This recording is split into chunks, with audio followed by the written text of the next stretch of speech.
her gün buradan geçerken korkuyla geçiyorum. Yaya geçidini gerçekten ciddiye almıyorlar. Bugün bir arkadaşımız yoldan geçerken kaza geçirdi ve durumu da ağır. Burada korkuyla geçmek istemiyoruz. Birimizin ölmesini istemiyorum veya kaza geçirmesini. Bugün çok üzüldük arkadaşımız olanlar yüzünden. Buraya üst geçit istiyoruz.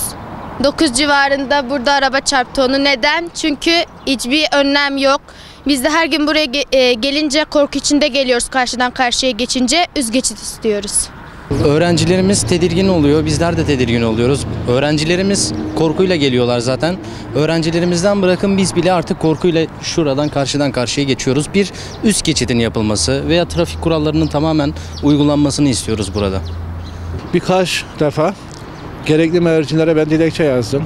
Burası okul, 400-500 öğrenci bir anda buradan çıkıyor. Buradan gelen araçlar sürekli tehlike saçıyor. Buraya bir önlem alalım dedik. En son bizim gazetemiz var, orada da yayınladım. Ama maalesef sadece bir yaya geçidi yapıldı. Ama Mardin'deki sürücüler zaten yaya geçidini tınlamıyor.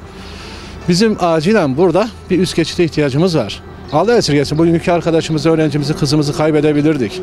Yani bir an önce önlem alınmalı. İlla ki birilerinin ölmesi gerekmiyor. Bunlar çok zor şeyler değil. Bunu rica ediyoruz büyüklerimizden.